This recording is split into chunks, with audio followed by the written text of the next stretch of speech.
Guys welcome to back my YouTube channel. आज सबजना आरामै हुनुहुन्छ होला। म पनि एकदम धेरै आरामै छु, तर म चाहिँ सन्चो छैन किनभने रुगा लागिरहेको छ। अनि आज चाहिँ म यस्तो मौसम भएको छ, पुरै पानी आउँछ कि जस्तो कालै भएको छ। अनि म चाहिँ घाँस काट्न आएको छु आजको लागि। भोलि चाहिँ बजार जानुपर्ने हुन्छ, अनि त्यस कारणले गर्दा म चाहिँ आज घाँस काट्न आएको छु।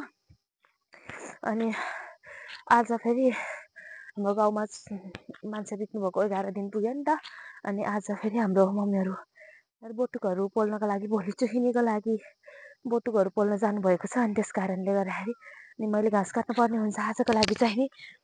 अब हेर्दै जाउँ, अब भोलि चुहिनी हुन्छ। अनि पर्सिदेखि चाहिँ रेगुलर भिडियो पनि आउँछ, भोलि पनि आउँछ होला सायद म बजार गएको भिडियो। अब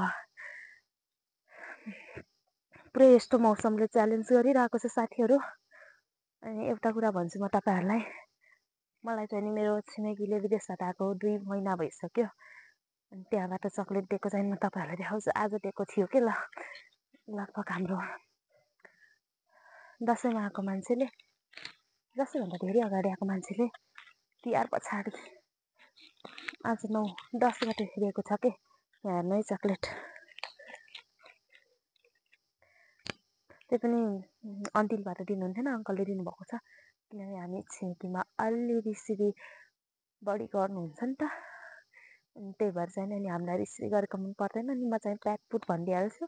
त्यस कारणले गर्दाखेरि अलिकति रिसाउनुहुन्छ, रिसाएर मलाई केही फरक पर्दैन। किनभने म नराम्रो काम पनि गर्दैन, गल्ती पनि गर्दैन, र म आफ्नो सही सलाममा हिँड्ने मान्छेलाई गलत पनि लाग्दैन। त्यही भएर चाहिँ नि तपाईँहरूलाई म देखाउँछु ल। एउटा,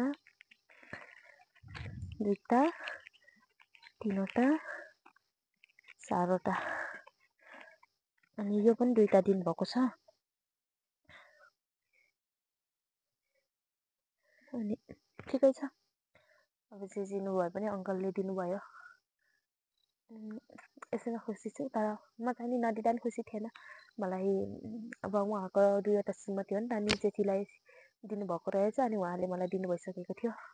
त्यो कुनै पनि चासो भएन मलाई, तर पनि म त्यति धेरै चासो पनि गर्दैन, तर दिनुभयो। अनि म चाहिँ यहाँ घाँस काट्नको लागि तयारी भइसकेको छु। अब घाँस काटेर जानुपर्ने हो। अब हेर्दै जानु, अब यस्तै छ मौसम आजको। तपाईँहरूतिर कस्तो छ कमेन्ट गर्नु होला। बाई बाई, अहिलेको लागि एकछिनपछि भेट्छु ल तपाईँहरूमा। म चाहिँ एउटा छोरा खाइसकेको छु, 2वटा छोरा थियो नि त। अनि एउटा खान्छु, कस्तो छ ल तपाईँलाई म दिन्छु कस्तो।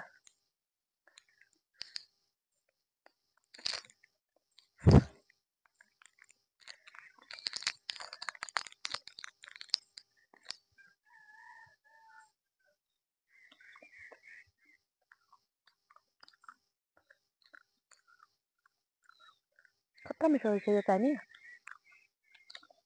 कुन मिठाई हो?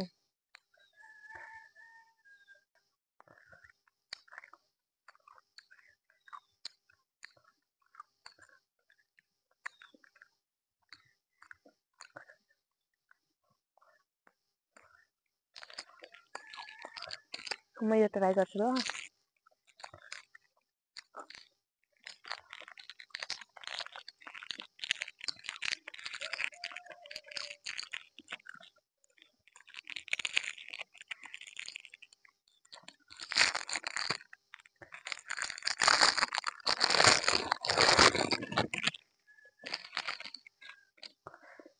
यो चक्लेट चाख्दैछु ल।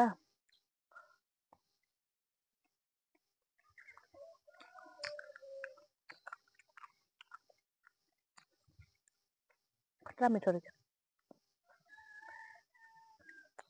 गाइस मैले चाहिँ नि घाँस काटेर पुर्याइसकेको छु। यहाँ भारी बाँधेर पनि राखिरहेको छु। बाइक खसेको साथीहरू, अब चाहिँ जानुपर्ने हुन्छ।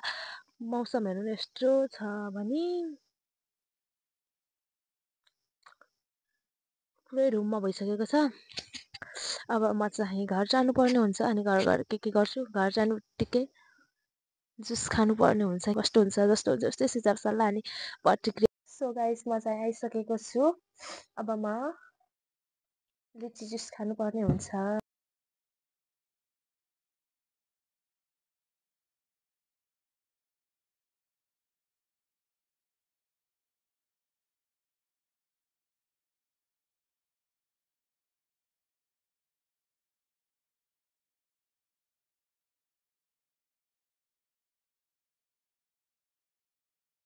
सो गाइज अब म आजको भिडियो यतितिर व्यवस्था गर्न चाहन्छु जस्तो लाग्छ यस्तै सुझाव सल्लाह अनि प्रतिक्रिया भने दिन नभुल्नु होला अब भने भिडियो कन्टिन्यू आउनेछ भोलि चाहिँ म तानसेन गएको भिडियो आउनेछ ल बाई